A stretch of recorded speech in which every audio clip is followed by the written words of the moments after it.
did the Gen Z movement fail?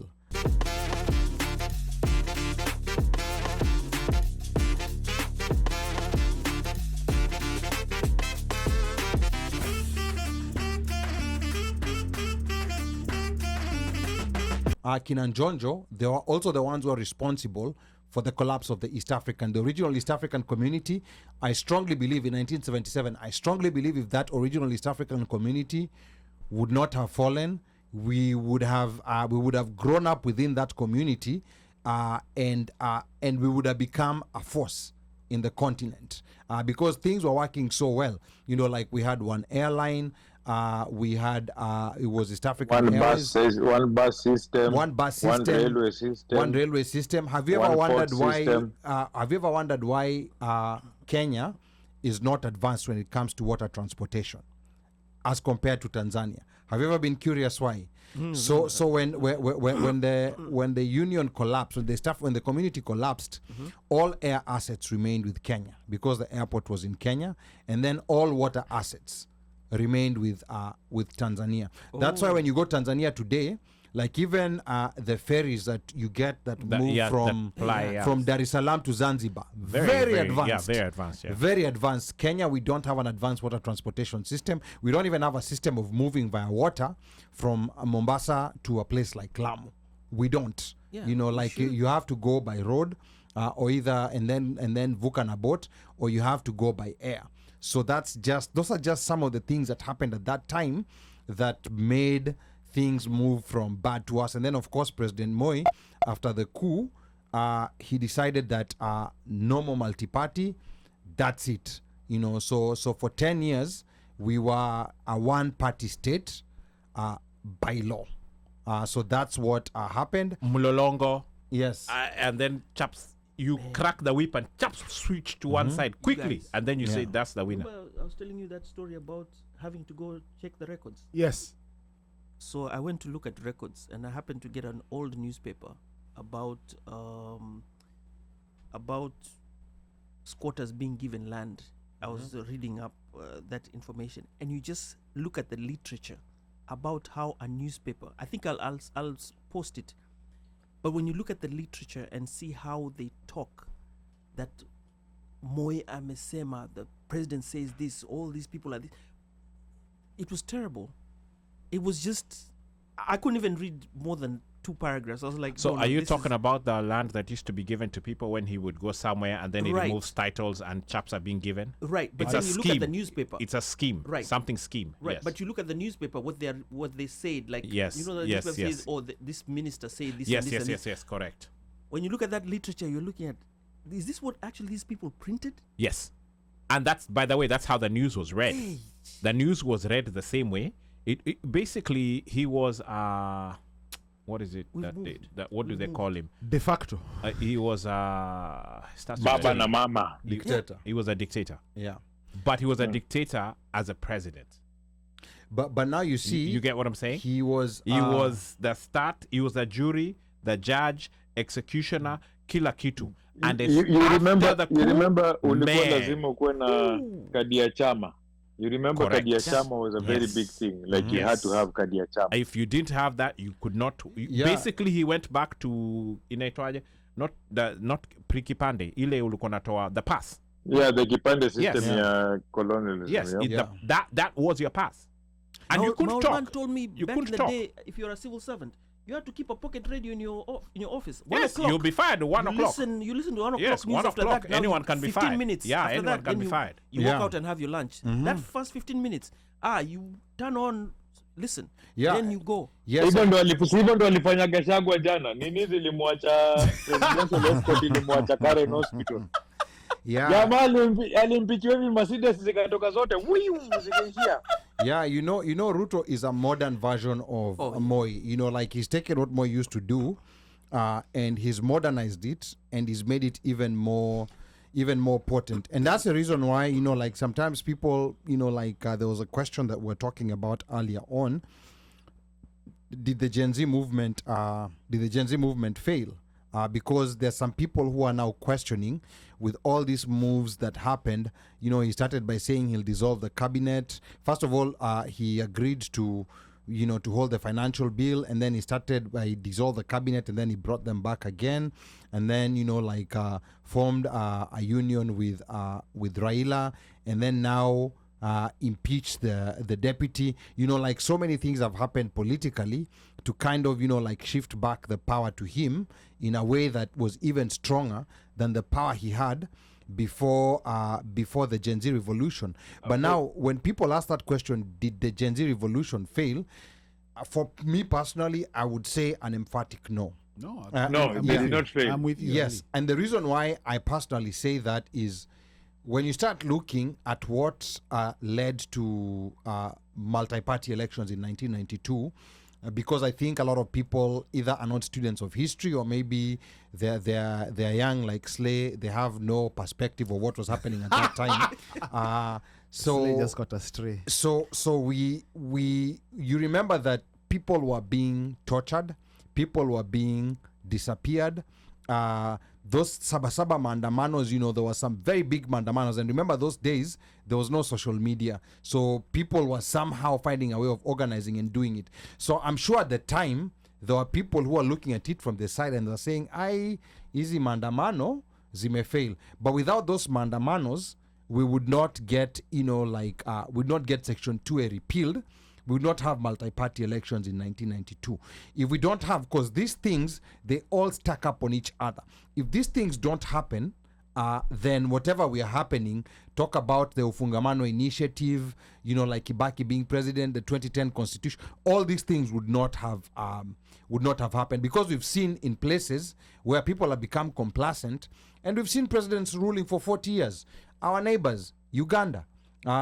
When you go to places like not too far Cameroon, you have people who are our age, or even some even older than us, and they have no recollection of any other president except the one who had, because people are sometimes so quick to crucify a movement and be like, this was a waste of time, it hasn't worked. But I think when people start looking at this couple of months, 10, 15 years from now, they will be saying, actually, if that did not happen at that time, we would not be where we are. Correct. Ali, this is how I feel. This is how I see it. For me, I feel like Gachagua is a victim of the protest.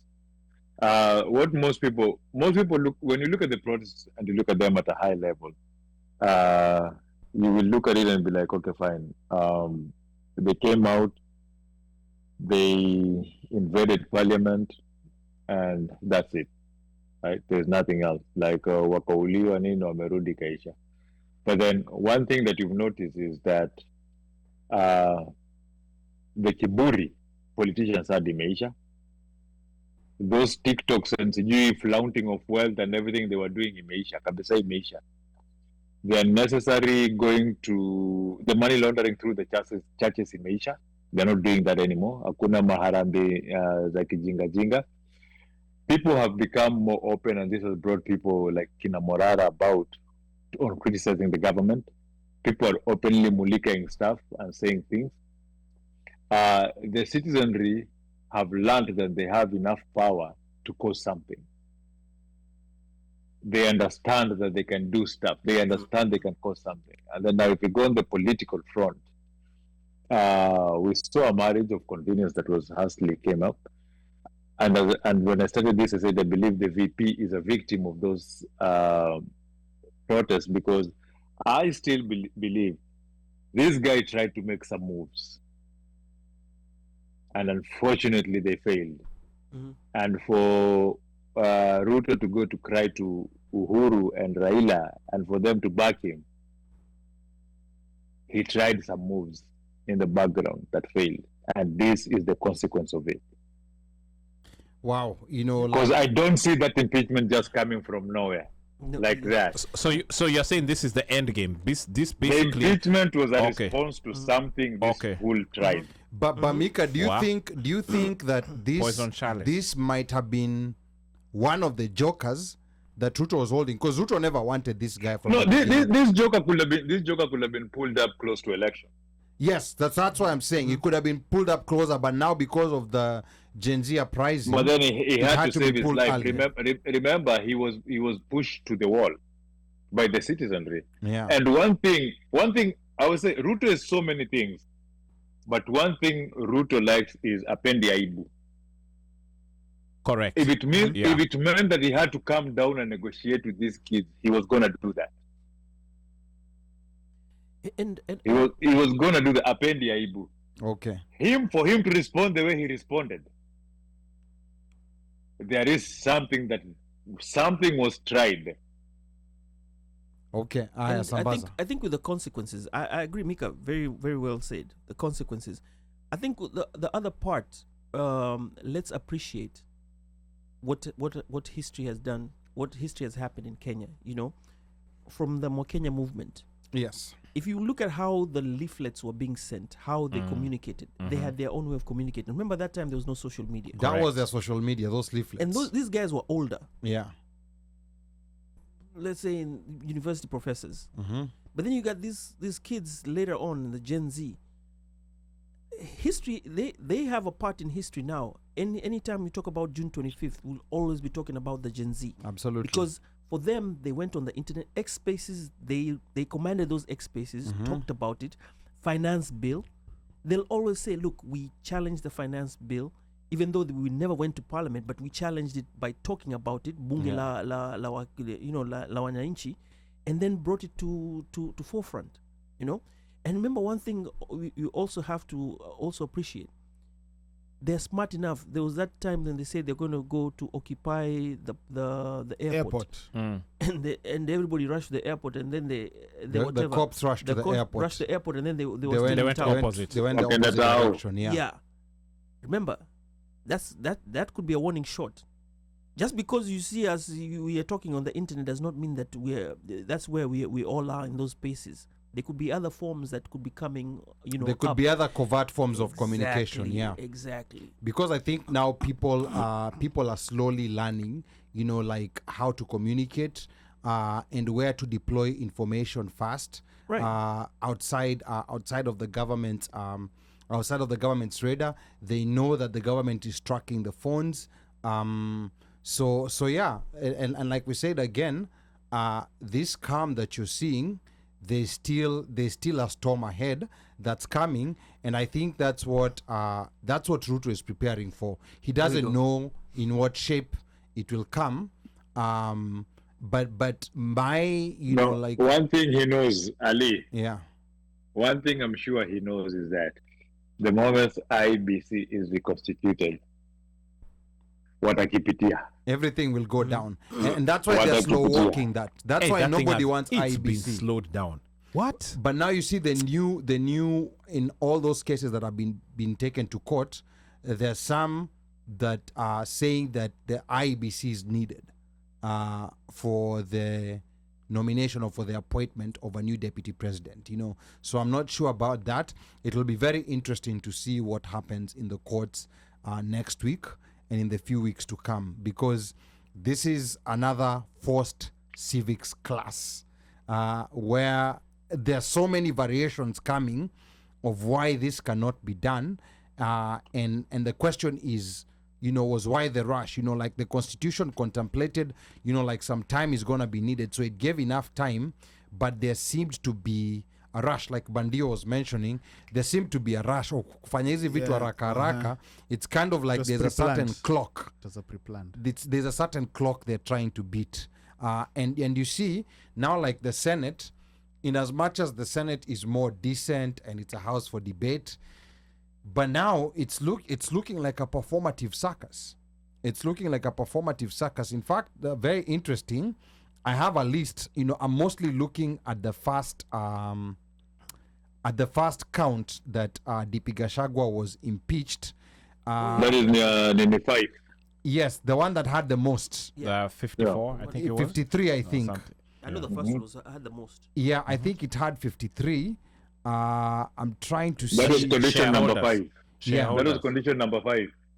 Was it number 5? Yeah, it was number 5. So there was this one, the ground on gross violations of I think this was Deputy President of the Republic on on gross violation of articles of the Constitution.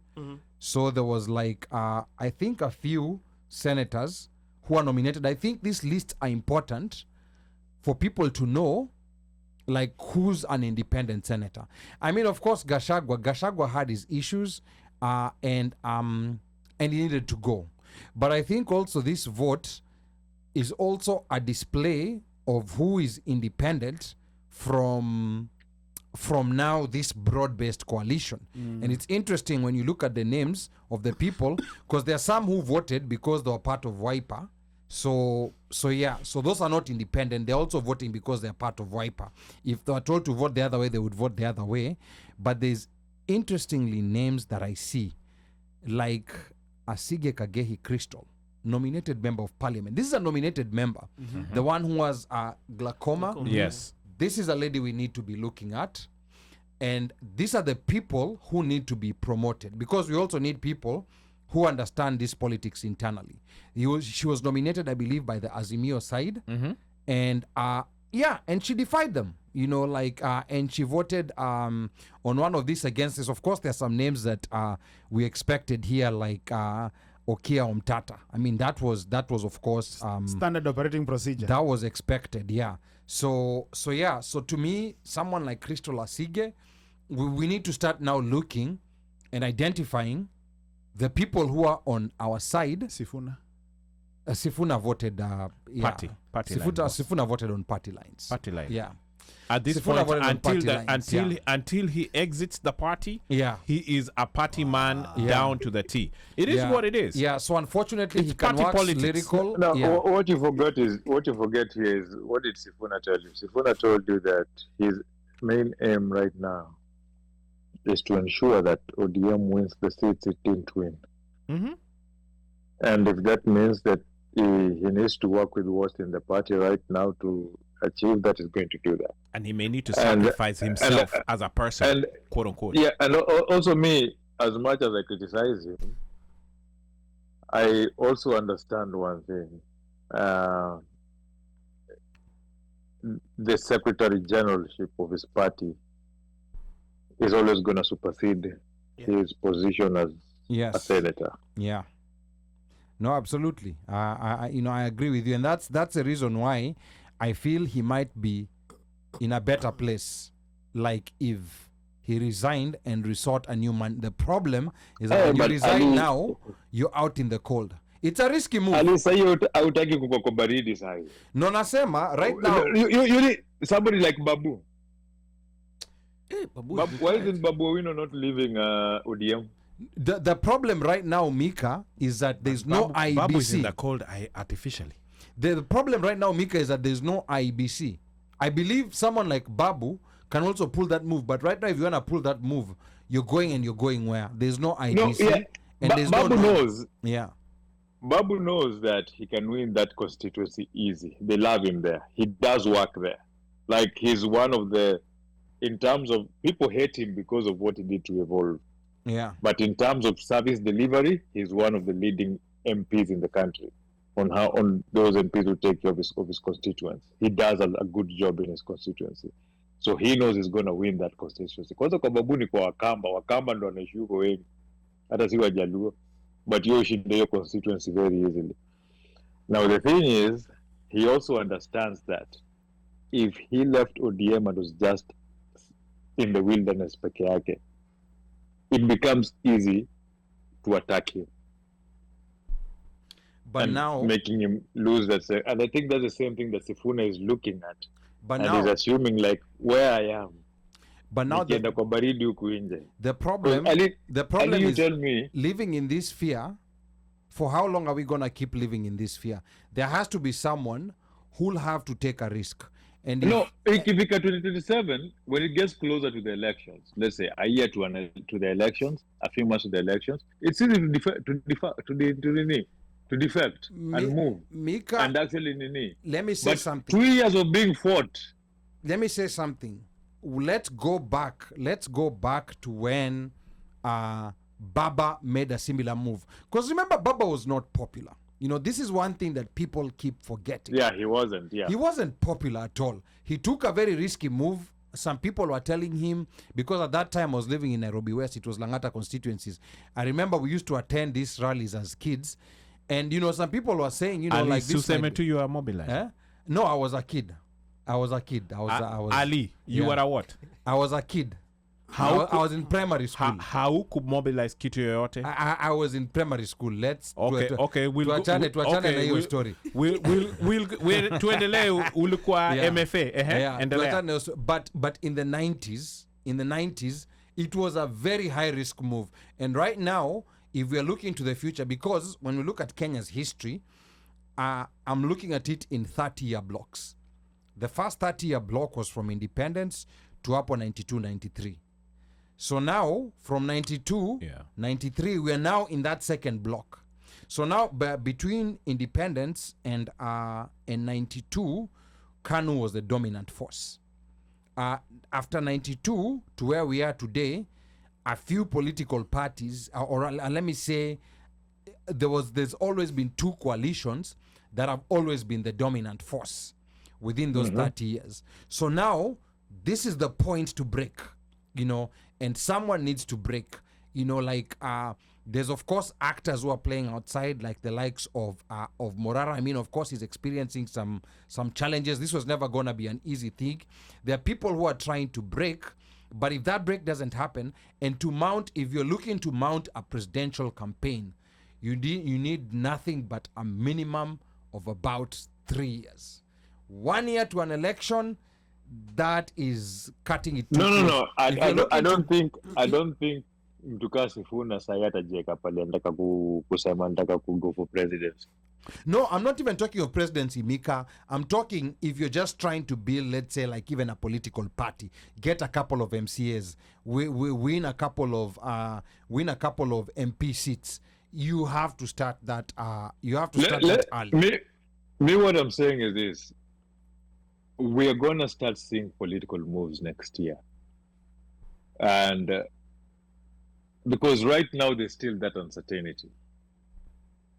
There's still that uncertainty because right now we are seeing a lot of fasts. Right? We've seen a fast whereby the youth of the country stood up in one voice. Mm-hmm. We've seen a fast whereby the president has been cornered and dissolved the cabinet. Hakuna president Kenya shekwa cornered aka dissolve cabinet hivyo. Wala dissolving ikawa wamefura kichwa. Moyo yake kasirikia kila mtu alikuwa anafuta kila mtu alafu anabakia peke yake.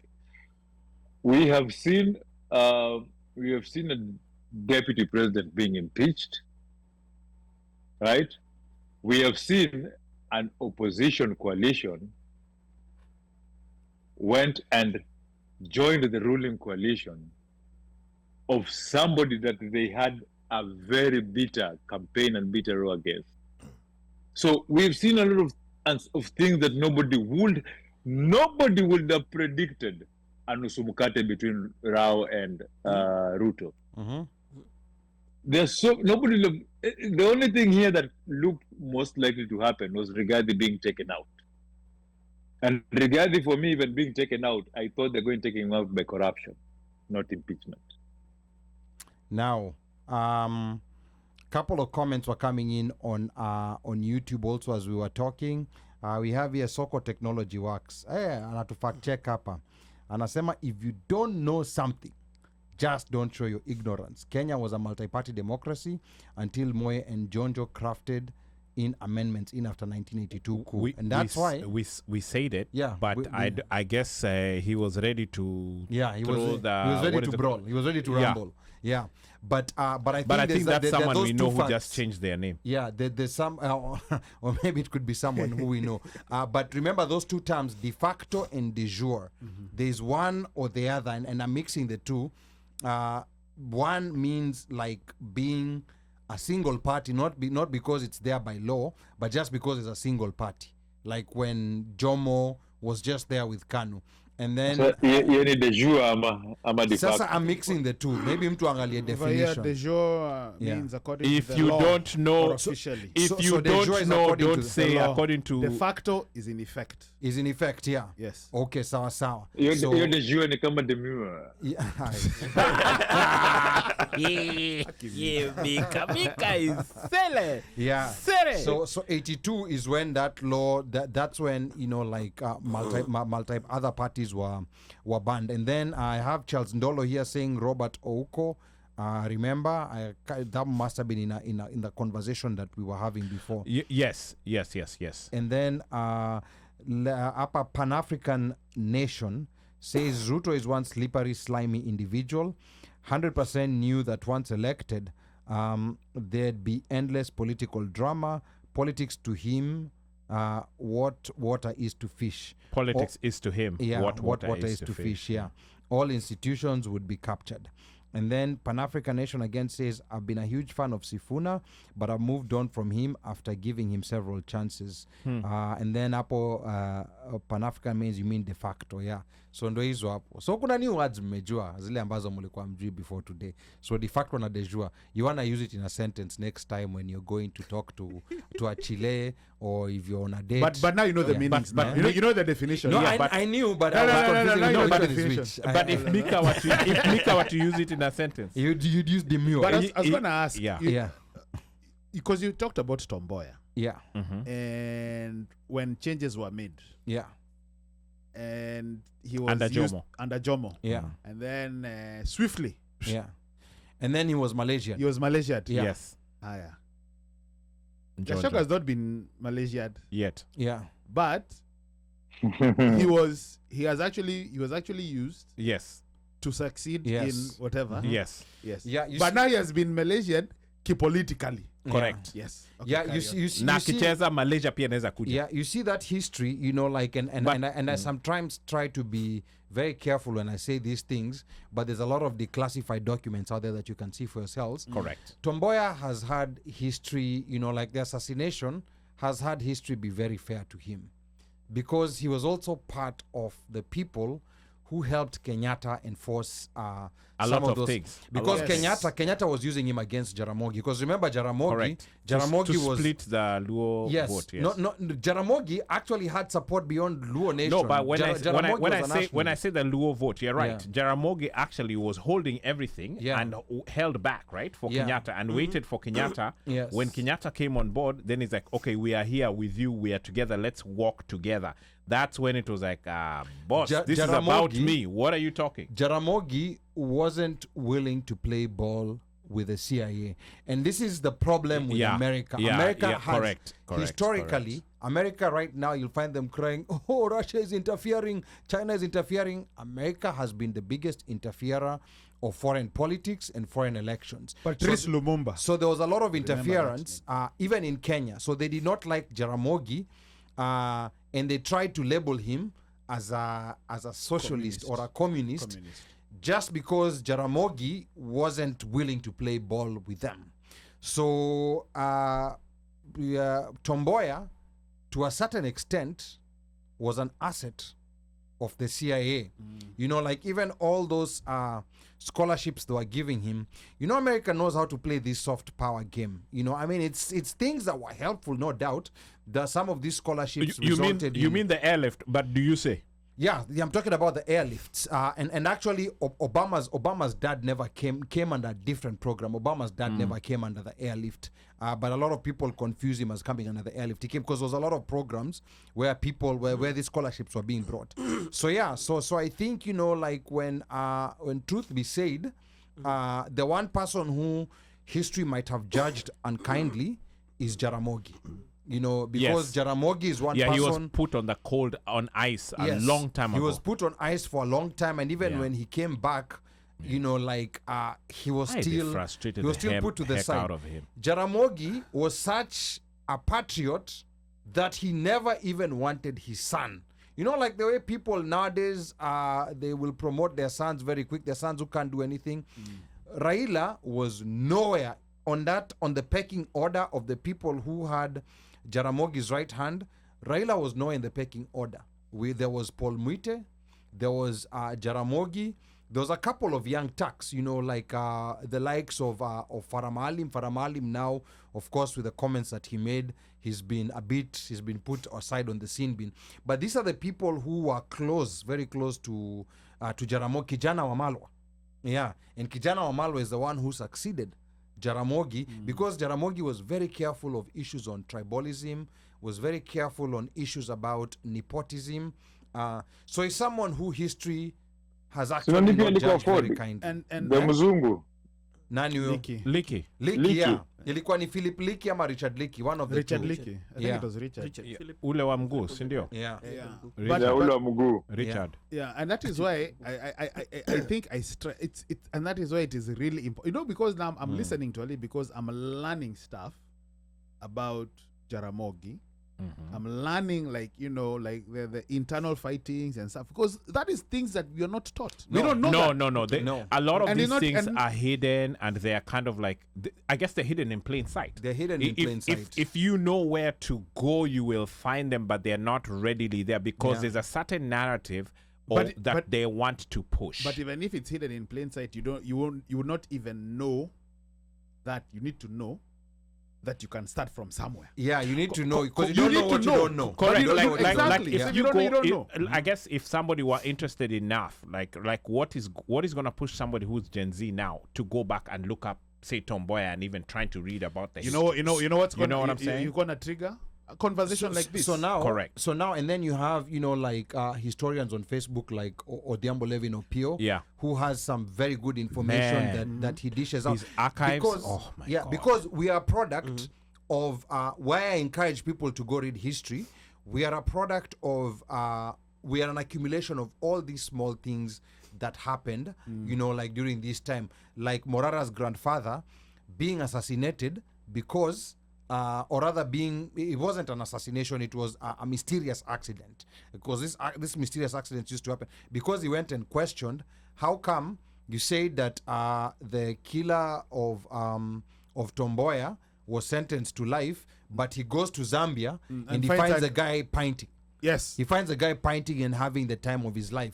When he comes back, he questions that, and then he's just disappeared. Yes.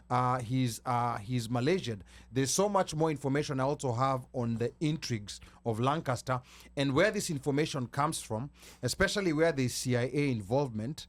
There's this funny rule that America has that documents have to be declassified after a certain number of years. Upon Dodondo Iko. In fact, people are waiting for 2026 because that's when 9/11 documents will be declassified. Because there are those that are declassified after 10, after kuna zile very highly classified, I think after 25. Then I think a president can still say, hii kitu ni moto sana, let's not declassify it. But all these things are declassified. That's how we got to know that former Liberian president, Charles Taylor, was a paid CIA asset. He came from being a prisoner in Massachusetts to becoming a liberator in Liberia and then ended up becoming president, and then the CIA turned around against him again. And that's just how the CIA works. So I think we have to be very careful when dealing with these foreign powers, because right now they're somewhere secretly maneuvering and trying to find contacts. And even WikiLeaks will tell you, because WikiLeaks, those are declassified documents that came sooner than they were supposed to. Yeah, we was showing how Kalonzo was going to the embassy and snitching on all these other candidates, saying sijui amefanya hivi. All those were out there on WikiLeaks. So I think these are the things that I think will give us perspective on what happens behind closed doors. And it's important. So that when you're acting now, you know that they are bad actors. There's some people who are being paid. There's some people who are assets without knowing. So that you just know how to move. And with the current Gen Z, I would not be surprised that somebody somewhere is probably collecting, amassing using AI. Hopefully putting it and together. And summarizing and putting it together. What you're saying, yeah. And then just say, here's a treasure trove of to make a consumable. Yeah, because you remember there was you remember that there's those guys who had come out. There's a guy who had come out with a ChatGPT summary of the finance bill. Yeah.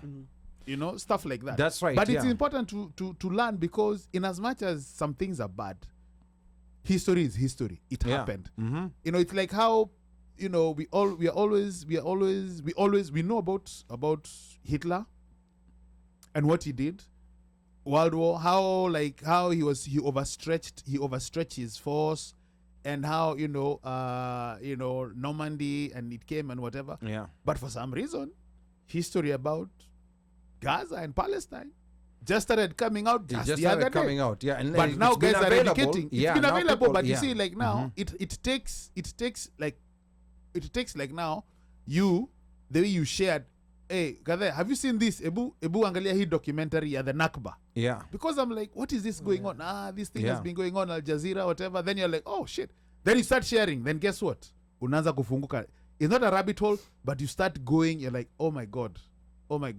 And that is what I'm saying. Like, something you have to be triggered. You have to be triggered. Yes. A couple of comments here coming on Facebook before we go back to Sambaza here. Slay is saying, what do you think happens next in the Kenyan political scene? My concern is the president increasing his term, and from what I understand, Adani is in full effect. Just curious to hear your thoughts on what happens next. This is actually a thing that's now becoming real, because there's a document out already that people are starting public participation. I don't know when it's starting, but there's already a document out from the Gazette that people can start public participation. And now with both houses captured, the only good thing about that increase to 7 years, it has to go through a referendum. But I'm sure they're looking for maneuvers of trying to avoid that thing going on to a referendum. Lakini enyewe Ali, 2 extra years at 1 meter per plus benefits. Me, I'm not even worried about the 1 meter. No, but I'm just saying that the chaps who would normally, if you were to think that there's any sanity in this, because remember, this came as a different thing prior. Yeah. Right? Now it's like we are all in it. Let's vote how do you vote for yourself to be given? It just doesn't sound right. No, and this is where we have to be very plugged. We have to be very connected. Even as diaspora, we have to be very on the lookout and know, like when we need to get our IDs ready, to get our passports ready. Because I believe the US diaspora, we got a total of maybe, I can't remember even whether we got to 1,000. No, we didn't. No, 200. 700. No. I'm talking about all the three 700 locations. We didn't finish 1,000. It was Yeah. 700 Because I think and something. Okay. this one So was 300. Let's say New even York was- 800. It was I strongly 700 and believe. something. Let's say 800. I strongly believe, like we can get to 10,000 if there's proper mobilization. If people don't start asking silly questions like, can I vote in my bedroom? Can I vote while I'm taking a dump? If people don't Are ask, these the same people who are going to appear to come register? Then now the time you could vote. so we're actually working on something. Okay. I can't reveal much, but there's something that we're trying to work on, and we are starting early because we don't want people to come up with those excuses, especially people in strongholds like Dallas, Boston, Atlanta. I think it's very critical to have locations Minnesota. there for people to register. I swear, this guy. And of course, Minnesota in a Kisii accent, like Mika there is trying to. Ebu Mika, like, ati, Ebu chapa the accent again, ati? Minnesota. yeah, that one right there. enyewe anakani kama Minnesota. Yes, Mika kama umesota, tuone on the side. Minnesota mbaya. Yeah, we can do a quick GoFundMe. But yeah, so we are doing that. So I think with diaspora, please be on the lookout, be plugged, because once we start going out, we'll be pushing people, and it's not only you, it's all your families. If you have a child who was born in 2009 or before, they're all gonna be eligible to vote in 2027. So get them ready. So if they don't have, if you have a child who was born in 2009 or before, we want you to start getting them ready. Even if they don't know what's going on, you will go and get those IDs for them, or the passports. If you have your kids that, they have an American passport, or this American passport imetosha hakuna, make sure they have a passport, because where we might end up becoming the swing district with the way this Kenyan elections sometimes come very close to that 50% 50% plus one. Plus. Yeah. So we might just be, if we have 10,000 people, we can easily become the swing district. So that's something we're working on. We have to be very plugged because there's all kinds of shenanigans that's being planned. Remember, IBC, we've been talking about IBC needing to be constituted. Yeah. But they said 90 days. Those 90 days passed. They came and left. Yeah, and no one is even talking about it. You know? See, the committee was formed, then it's like they just died in the water. Yeah. They just went silent of the lambs. Yeah, Sambaza. Let me throw you something interesting. Yeah. I was at the Blankets and Wine, and somewhere between a set, there's a 15-minute wait. You know, the Gen Z started shouting, Ruto must go. Damn. At Blankets and Wine? Blankets and Wine. Oh. For about 5 minutes. They've been doing that in all events. So now imagine this small thing is just going on. Pole, pole, pole, pole. How much effect will it have? Because remember, and you know now Gen Z are just tired. Yeah, and now this thing has figured mashinani because you know this thing, it used to be a Nairobi thing, but now this thing is getting to mashinani, and I think that's what's scaring the shit out of the ruling class. And you see, part of the reason also why I see Raila went and formed a broad-based coalition with Ruto is I think they looked and they assessed and they saw this force that's coming from the Gen Z is so strong.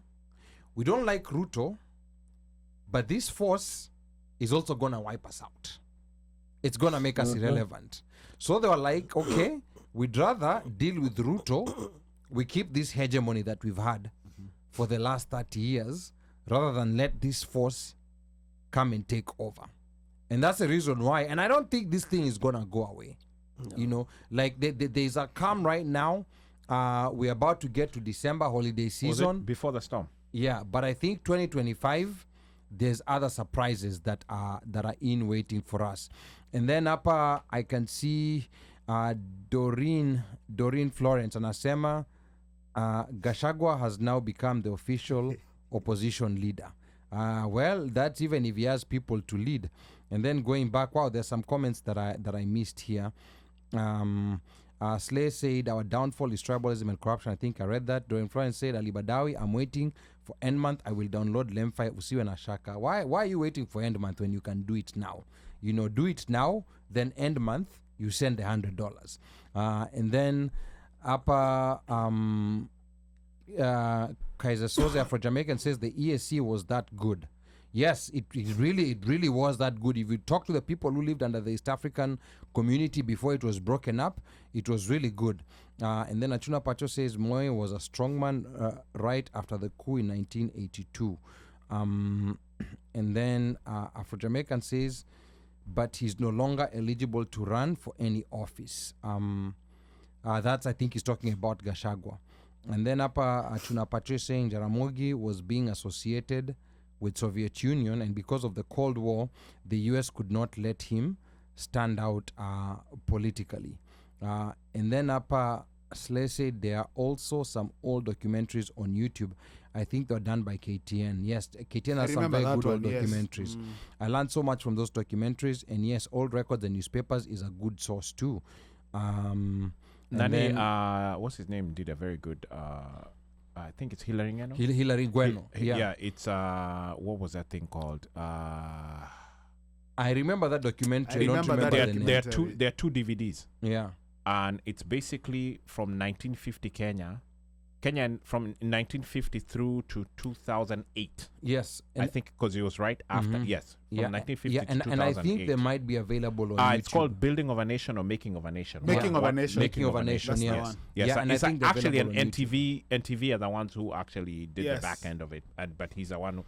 Man, that thing is awesome. Yeah, they're on YouTube. Awesome. But there was a time when NTV lost all their YouTube videos. Yes. A couple of years ago. Yes. Oh, they were on YouTube? Yes. Yeah, they were on YouTube. But and then Gafla bin who? Yeah, all their videos were taken away. They were Malaysian because they had been warned by YouTube not to use either copyrighted content or other people's content. No, they walikuwa wajinga, walikuwa na upload hata ngoma za watu wajalipia nini.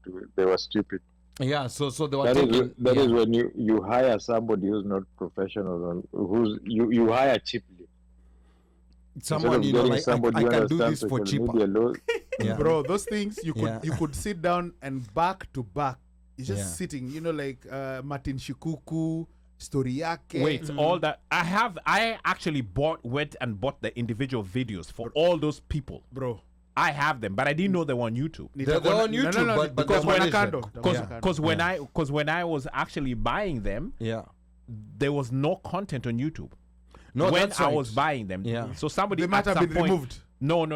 Oh, Somebody must have uploaded them. I'll have to age myself as to when I actually bought them. This removal happened, I think, sometimes in 2014 or 2015. It was a little while. There was a point when they were there, because I remember watching them on YouTube, because I watched those, and I watched also a couple of other documentaries that were also there. Very interesting. I think I got those things and like I think Linus was the one who was narrating. I think Linus was narrating. I think I got those things in either narrating. 09 or 08. What? Yes, I got them. I think that's his new I name. got them in 09. Yeah, What is I it? think it was 09 when I got name? those things. Yeah. His name is Linus. I got them in. Linus. I think it was 09 when I Nakuona got them. kando, bro. Nakuona kando. But they are a treasure trove. In fact, even for somebody who, like for you and your daughters, you want to teach them Kenyan history. I want to actually. You just say, here, watch. Do you know what is interesting? Sometimes when I'm taking her to school, I usually have spice.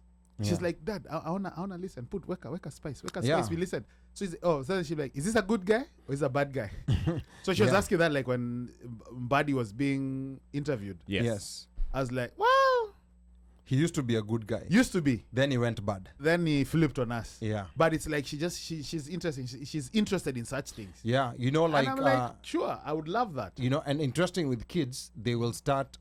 That's how they pick their interest based on what the parents do. Yeah. So if they see, you know, like watching this stuff, be it Kenyan or American politics, so just be wary of what you watch. They're picking up this slowly by slowly. Yeah. I can tell you for a fact, if it's something to do with history, my daughter will sit, watch from A to Z. That series, because there's the series about making of the nation, right? But there's now individual of the characters themselves. Shikuku has one. Charles Njonjo has one. Yeah. There's one on Moi. There's one on Kenyatta. Yeah. There's one on Tomboya. You name those guys, Achieng Oneko, all the people who guys who are instrumental to getting the country where it is, and then also coming down the line. They each have a series. Yeah, and I think that autobiography, very well done. And then if you want coastal history, because that's the other very misrepresented history, there's a guy called Stambuli on YouTube, Stambuli Abdullahi Nasir. He's a son of one of the people who went to Lancaster. You know, I mean, I will not reveal my relationship, but he's a son of one of the people who went to Lancaster, and giving, you know, like play by play of what the history that's given to Kenyans says and what actually happened. And he's using original documents. Can he create like an autobiography? No, I mean, yako na YouTube videos. He has YouTube videos, because he's not even a historian who at his went to University of Nairobi. He's a self-taught historian. Okay. He's a self-taught historian, and even those historians who have PhDs, they can't challenge, you know, like anything that he says, because he gives a history. And it was Stambuli. Yeah, you'll find him. He has a lot of videos on YouTube. Nasser. Yes, Stambuli Abdullahi Nasir. But I think one thing that's interesting in that is that you bring your history, I bring what I can say. If you're wrong, I'll come question you. Yes. Then now when you start questioning, I'm going to come up with the facts, and I'll tell you, no, you're wrong because this did not happen. We have a conversation. That's right. But now you see the problem with academics is that they're taught this one way of thinking, and academics sometimes come with that I'm the historian here, I'm the one who knows, knowing you're the layman, not knowing there's someone who has original documents who knows much more than you do. Like Kenyan coastal history is one of the most... It's very well documented. It's very documented, but it's one of the most misrepresented histories of all time.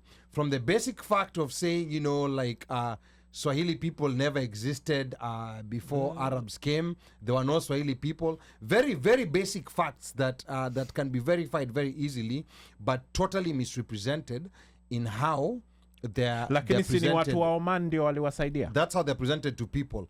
Now, not unlike Omani Arabs, people in the coast were already Muslims before already came. trading with Oman. Yeah, walikuwa na And they're already Muslims. They're already trading well before the Omanis came. To drive out the Portuguese. The local leaders reached a deal with the Omanis because the Omanis were very strong in naval power in how they were going to oust the Portuguese. But how this thing is narrated in history, they make it sound like they came in as a colonial force. That's what they try to make it sound, to sanitize how the British came and to sanitize, like what the Portuguese did. In fact, I thought Canada fought Jesus. Yeah, they even have, like, they tell you Omanis had they came to liberate. So, but now let me ask you a question. Whenever you go to Fort Jesus, does anyone ever see any trace showing how Portuguese massacred Africans? No, that's one thing a lot of people don't know. No. People talk about British colonialism that lasted like 60, 70 years. The Portuguese colonized the coast for more than 150 years. And it's not even coast. The Portuguese colonized Kenya before the British. Remember when there was a show here we were talking about religion, and I think I told people, most people assume that Catholics that came to Kenya came from the British. They didn't come. The British actually were the Anglicans who came in later. Yeah. The first Christians in Kenya were Catholics, and they came from the Portuguese. Yeah. Mm-hmm. Those were the first people who came in, and the Portuguese were trading deep into Kisumu way before all that way. So they had already put that. They're actually the first people who started doing that slave trade thing. And later on, it came on that the Omanis, that the Arabs are the one then who came in second time and took it. So it's so funny how history was written in a way to make it look like the British came and liberated Kenya from the Omani Arabs, and then they gave us independence because they realized, okay, saitu mwafanya mkokwa, you're smart enough, you can run yourself, and they gave us independence. And then how they decided that, okay, fine, let's take a bunch of people who are fighting for their land and say these people fought for independence for the country, and shun every other region that also fought for itself. And we're looking, so it was more of history was put into the British, and then we will give the president the Kikuyu and make him look good. And one thing that they never teach us in school is that Kenyatta killed more Mau Mau than the British.